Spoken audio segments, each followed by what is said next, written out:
yang diharapkan masyarakat adalah seimbang antara utara dan selatan. Terutama tentang bandara ini bagaimana ke depannya. Harus ada di Buleleng. Itu dulu satu. Kedua, dengan isunya yang menggelinding di masyarakat, bahwa ada mengatakan sudah dibawa ke barat, terus ada dengan segala macam pandangan. Kami yang di DPR ini membahas tentang RT-RW ini, kesepakatan ini hanyalah merupakan kesepakatan substansi dan selanjutnya akan dibahas lagi di lintas sektoral. Terus ada isu mengatakan tercoret, sudah dicoret dari proyek strategis nasional. Yang dicoret dari proyek strategis nasional, apa yang saya baca, dan menurut pemahaman saya, kalau dicoret tentunya pasti ada surat keputusan pencoretannya. Yang saya baca di koran yang dijelaskan oleh Pak siapa itu dari Jakarta, bahwa mengatakan proyek-proyek strategis nasional yang dicoret adalah proyek yang belum mempunyai kajian.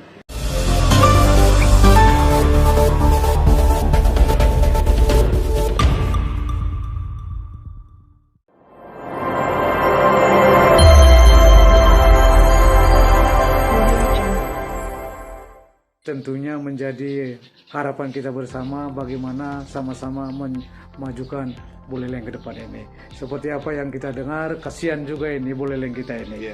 Buleleng dari pra Republik, saya katakan pra Republik yang saya pelajari dulunya itu, kita menjadi, artinya Buleleng, ibu kota Singaraja menjadi ibu kota RIS. Sangat luar biasa. Satu-satunya provinsi di belahan Indonesia Timur ini menjadi ibu kota RIS. Ini, tapi saya selaku masyarakat Buleleng dan teman-teman juga merasa sedih. Mengapa sedih? Setelah pra Republik ini betul-betul terus kemerdekaan, Republik terbentuk, jadilah Buleleng dengan ibu kota Singaraja itu menjadi ibu kota Provinsi Sunda Kecil, atau ibu kotanya dari Provinsi Nusra, Bali Nusra. Lagi-lagi dipindahkan ibu kota ini ke Denpasar. Sangat sedih. Mengapa saya katakan sedih?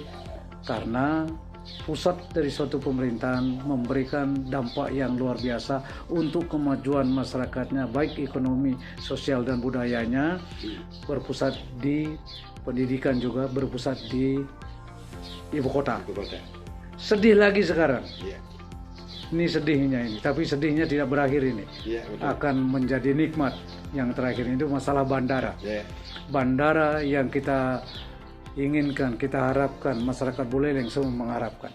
Tentunya berita-berita yang ada itu sangat menyedihkan. Mengapa saya bilang sedih?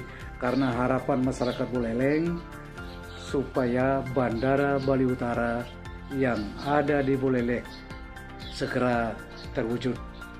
Tentunya terwujudnya ini harus melalui satu langkah-langkah aturan-aturan perundang-undangannya. Memang secara prosedur, aturan, ketentuan yang ada sudah memberikan suatu penilaian yang luar biasa terhadap lokasi bandaranya, itu ada di Kubutang Barat. Itu sampai sudah ditinjau oleh Pak Gubernur dengan Pak Menteri, menterinya Pak Pak Karya Sumadi, dan Bupati, bahwa sudah melihat lapangan, dan juga sudah ditunjukkan oleh Menteri Perhubungan bahwa lokasi bandara yang ada di Kubutang Barat yang dekat dengan ibu kota kabupaten, yang juga ditunjang oleh beberapa kabupaten lainnya yang sangat dekat, sangat memenuhi syarat. Cuman ada persoalan sedikit. Nah, persoalan ini bukannya menjadi hambatan atau batu sandungan, tapi perlu mendapat perhatian dari pemerintah. Perhatiannya siapa? Yaitu pemerintah, terutama pemerintah provinsi, terus pemerintah pusat. Nah, pemerintah provinsi, saya melihatnya ini Pak Gubernur kita ini sebenarnya orangnya orang pintar ini, luar biasa beliaunya. melemparkan suatu isu. Isunya apa? Tentang bandara. Bukan isu lagi, tapi bandara ini dilemparkan untuk mengetahui sampai sejauh mana keinginan masyarakat tentang bandara ini. Ini dah gubernur yang luar biasa untuk memancing bagaimana masyarakat mengeluarkan semua keinginannya. Sudah terbaca sekarang keinginannya. Dan apa yang dibawa ke barat ini hanya baru kesepakatan, belum penetapan. Dan Pak Gubernur juga mengharapkan yang terbaik untuk Buleleng khususnya dan Bali pada umumnya. Saya selaku anggota DPRD fraksi Gerindra di Komisi 3 dan memahami, bukan tahu persis, memahami tentang aturan teknisnya, memahami tentang apa yang diberikan oleh Pak Gubernur, masalah programnya Pak Gubernur tentang Nangun Satketi Loka Bali, pembangunan Bali menuju era baru dan menjaga kelestarian alam semuanya itu. Nah, terkait dengan itu semua saya mengharapkan kepada masyarakat, mari kita berdoa, jangan saling menyalahkan. Bandara ini ada di mana? Ini adalah suatu perjuangan. Kita lihat nanti mana yang betul-betul memperjuangkan. Dan saya yakin Pak Gubernur sebagai pimpinan daerah, dia akan berjiwa besar dan melihat yang secara nyata dan real. Apalagi ini bandara ini, saya selaku mantan kepala balai dan tahu tentang proyek-proyek internasional, proyek nasional yang besar maupun kecil. Saya pahami. Saya pahami tentang proyek-proyek itu. Nah, terkait bandara Pak Jero, ini karena ini sudah lama sekali, hampir 12 tahun Pak. Jadi kerinduan terhadap masyarakat, karena selama ini masyarakat selalu dibohongi dengan isu-isu yang tidak benar, yang membawa dampak yang negatif bagi kepercayaan terhadap satu sisi terutama landing sektor Pak, landing sektor yang ada di Buleleng maupun di provinsi ini. Tapi satu poin yang kita terkuat tadi Pak Jero katakan Pak di Komisi 3, saya kiranya dari dua ini yang diajukan Pak, mana yang cocok sesuai dengan, karena Pak Gubernur sendiri pernah bilang di dalam satu sisi notabene sidang paripurna di DPR bahwa lokasi yang benar yang ada adalah di Kuitambang, entah di laut entah di darat itu. Tapi menurut pandangan dari Pak Jero gimana Pak, sebagai Pak satu Komisi 3 di DPR Provinsi dan juga sebagai masyarakat Buleleng Pak, gimana Pak Jero?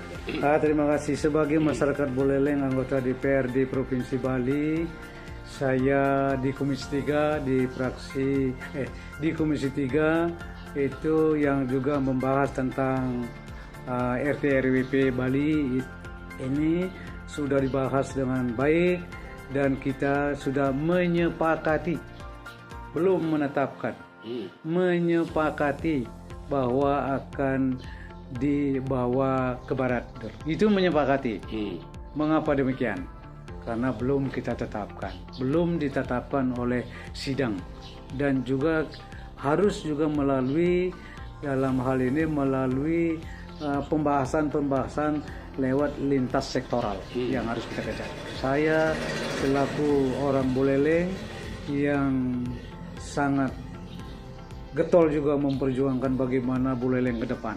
Pembangunannya betul-betul seperti yang diharapkan masyarakat adalah seimbang antara utara dan selatan. Terutama tentang bandara ini bagaimana ke depannya. Harus ada di Buleleng. Itu dulu satu.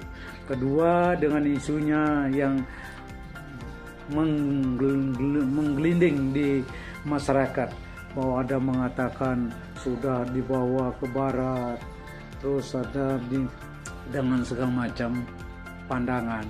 Kami yang di DPR ini membahas tentang RT RWP ini, kesepakatan ini hanyalah merupakan kesepakatan substansi dan selanjutnya akan dibahas lagi di lintas sektoral. Setelah pembahasan lintas sektoral baru nanti ada penetapan dan perlu diketahui tidak semudah apa yang diharapkan oleh masyarakat bahwa ini harus begini.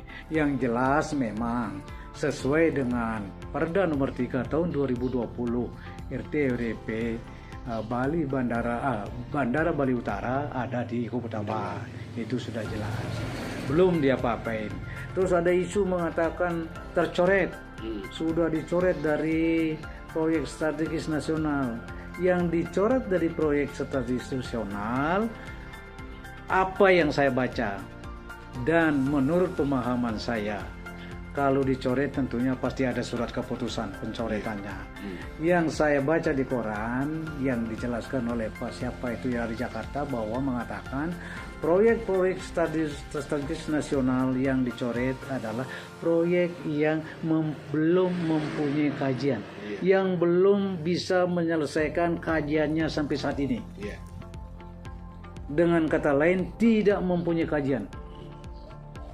Kalau Bandara Bali Utara yang ada di Kubu Tambahan, kajiannya sudah ada, bahkan sampai studi kelayakannya pun sudah ada, dan sudah mengikuti juga dari peraturan Menteri Perhubungan.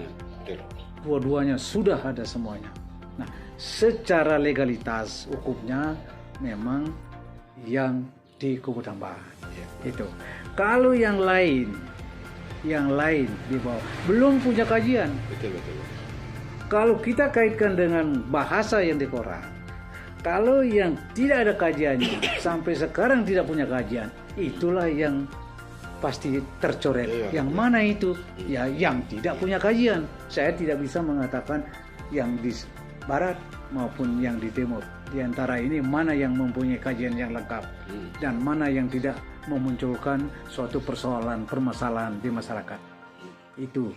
Nah, untuk itu saya mengimbau kepada masyarakat, melalui ini saya mengatakan sama Ustaz, marilah kita bersabar. Karena proyek ini membutuhkan waktu.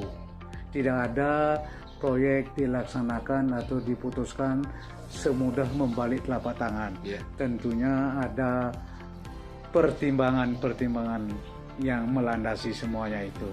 Nah, ada juga mengatakan ini dengan masyarakat juga saya sampaikan jangan sampai ada alasan bahwa karena kepemimpinan Pak Jokowi sebagai kepala negara mau berakhir lagi 2 tahun, terus proyek strategis nasional dicoret, itu nggak ada.